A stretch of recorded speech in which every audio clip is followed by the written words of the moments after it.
ഛത്തീസ്ഗഡിൽ അറസ്റ്റിലായ കന്യാസ്ത്രീകൾക്ക് ജാമ്യം ലഭിച്ചു.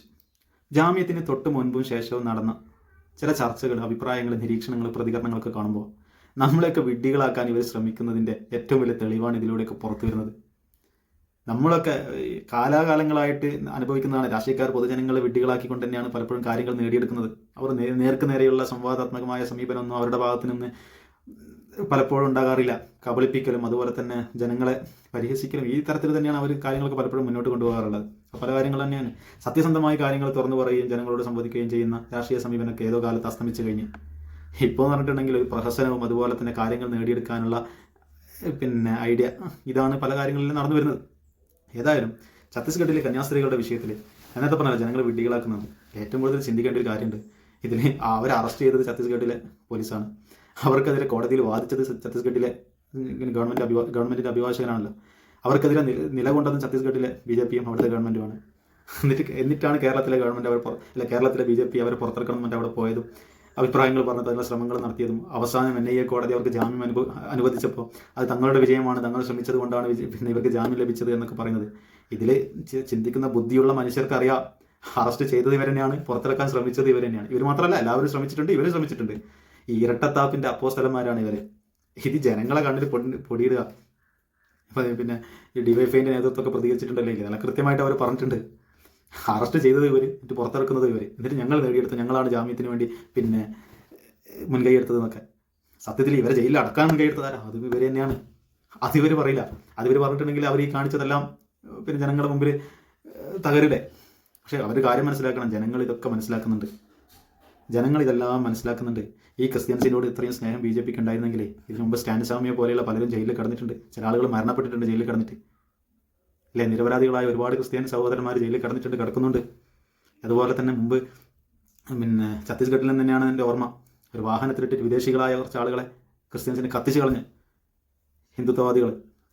അതിലൊന്നും ഇന്ന് കാണുന്ന ഈ BJPക്കുള്ള ആ സ്നേഹം അന്നുണ്ടായിരുന്നോ? ഇന്ന് കാണിക്കുന്നുണ്ട് അവരോട്. ഈ BJP ആ സ്നേഹവും പരിഗണനയൊക്കെ അവർ ചെയ്തത് അന്ന് അവരെ കത്തിച്ച് കളഞ്ഞത് തെറ്റായി എന്ന് ഇന്നത്തെ BJPക്കാർ പറയുമോ? ഇല്ല, പറയില്ല. അവരിപ്പോൾ ക്രിസ്ത്യൻസിനോട് ഈ സ്നേഹം കാണിക്കുന്നുണ്ടെങ്കിൽ, ആ സമുദായത്തോട് ഇവർ അടുക്കുന്നുണ്ടെങ്കിൽ അത് തീർത്തും ആട്ടിൻ തോലിട്ട ചെന്നായ എന്ന് പറയില്ലേ, ആ രൂപത്തിലുള്ളതാണ്. അവർക്ക് അധികാരം ലഭിക്കണം, അതിന് വേണ്ടിയിട്ട് ഏത് തരത്തിലുള്ള അഡ്ജസ്റ്റ്മെൻറ്റിനും ഇപ്പോൾ അവരുമായിട്ട് തയ്യാറാവും. അതാണ് സംഭവിച്ചുകൊണ്ടിരിക്കുന്നത്. പ്രിയപ്പെട്ട ക്രിസ്ത്യൻ സഹോദരങ്ങളെ, നിങ്ങൾ ചോദിക്കണം സ്റ്റാൻ സ്വാമിയുടെ വിഷയത്തിൽ. അതുപോലെ തന്നെ വാഹനത്തിലിട്ട് കത്തിച്ചില്ല അദ്ദേഹത്തെയും ഭാര്യയും മക്കളെയും ഛത്തീസ്ഗഡിൽ മുമ്പ്. സ്റ്റാൻ സ്വാമിയല്ല, മറ്റ് ചില വിദേശികളായ ആളുകൾ. അതിലൊക്കെ എന്താണ് BJPയുടെ നിലപാടെന്ന് ചോദിക്കണം. കേവലം ഈ കന്യാസ്ത്രീകളുടെ കാര്യത്തിൽ മാത്രമല്ല, അതിലൊക്കെ നിലപാട് പറയണം. അപ്പോൾ അറിയാം അവരുടെ സ്വഭാവം എന്താണ്. പിന്നെ ഒരു കാര്യം മനസ്സിലാക്കേണ്ടത്, ഈ BJP ഗവൺമെൻറ് ഏത് സംസ്ഥാനത്തിലായാലും കേന്ദ്രത്തിലായാലും അവർക്ക് വേണ്ട ഗ്രൗണ്ട് ഒരുക്കുന്നത് അത് ബജ്റംഗ് ദൾ, RSS എന്നൊക്കെ തുടങ്ങി ഹിന്ദുസേന, ഹനുമാൻ സേന എന്നൊക്കെ പറഞ്ഞ കുറേ ടീമുണ്ടല്ലോ. ശിവസേന എന്നൊക്കെ പറഞ്ഞു. ശിവസേന ഇപ്പോൾ അവരായിട്ട് കുറച്ച് ഉടക്കി നിൽക്കുകയാണെങ്കിലും, ഉടക്കിയത് രാഷ്ട്രീയപരമായി ഭിന്നിച്ച് നിൽക്കുകയാണെങ്കിലും രണ്ടായല്ലോ ശിവസേന. ഏതായാലും ഇത്തരത്തിലുള്ള ടീമുകളാണ് ഇവർക്ക് വേണ്ടിയുള്ള ഗ്രൗണ്ട് ഒരുക്കുന്നത്. അതുകൊണ്ട് BJPക്ക് ഒരിക്കലും ഇത്തരത്തിലുള്ള ബജ്റംഗ് ദളിനെയോ ഈ രൂപത്തിലുള്ള പ്രവർത്തകരെയൊന്നും അവർക്ക് തള്ളി പറയാൻ പറ്റില്ല.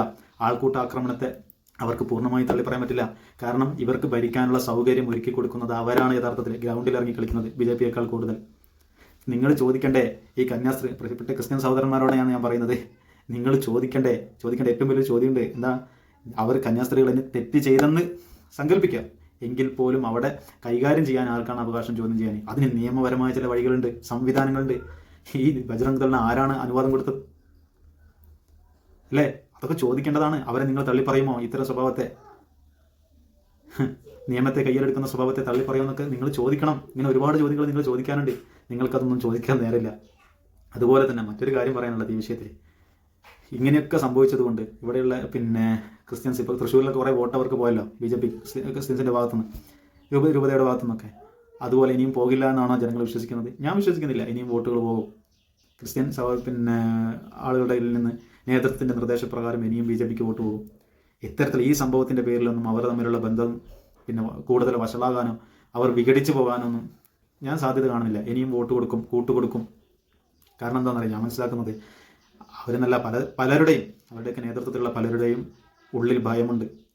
അന്വേഷണത്തെ, CBI, ED, enforcement directorate, income tax, ഇങ്ങനെ തുടങ്ങി അന്വേഷണ ഏജൻസികളെ ഭയക്കുന്ന ഒരുപാട് ആളുകളുണ്ട്. ആ ഭയമുള്ള കാലത്തോളം അവർക്ക് നോ പറയാൻ പറ്റില്ല. ആ ഭയമുള്ള കാലത്തോളം അവർക്ക് അവരുടെ കൂട്ട് വിടാൻ സാധിക്കില്ല. ആ കൂട്ട് തെറ്റില്ല. ഇനിയും അവർ വോട്ട് ചെയ്യാൻ പറയും. താഴെ അണികളോട്. പക്ഷേ അതിൽ മറ്റൊരു കാര്യം കൂടിയുണ്ട്. എല്ലാ അണികളും പഴയതുപോലെ വോട്ട് ചെയ്യുമെന്ന് ഞാൻ വിശ്വസിക്കുന്നില്ല. കാരണം അതിൽ ബോധവും ചിന്തിക്കുകയൊക്കെ ചെയ്യുന്ന ആളുകളുണ്ട്. ആ ആളുകൾ അവർക്ക് ഇനി വോട്ട് കൊടുക്കില്ല, കൂട്ടുകൊടുക്കില്ല. അതേ സമയത്ത് ഇത്തരത്തിലുള്ള ഭയം പേറി നടക്കുന്ന ആളുകൾ ഇനിയും വോട്ടും കൊടുക്കും, കൂട്ടും കൊടുക്കും. കേക്ക് മുറിക്കും, ലഡുവും തിന്നും, പായസവും കുടിക്കും, വൈനും പങ്കിടും.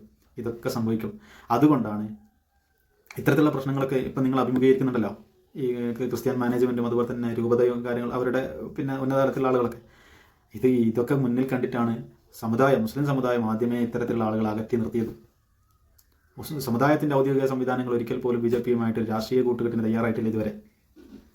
അപ്പം സമുദായം അന്ന് തന്ന, അല്ലെങ്കിൽ ഇവിടെയുള്ള ജനാധിപത്യ വിശ്വാസികൾ, മതേതരത്വവാദികൾ അന്നേ തന്ന ഈ മുന്നറിയിപ്പ് നിങ്ങൾ ഉൾക്കൊണ്ടിട്ടുണ്ടെങ്കിൽ ഇന്ന് അനുഭവിക്കുന്ന ഈ പ്രയാസങ്ങളൊന്നും ഉണ്ടാകില്ലായിരുന്നു.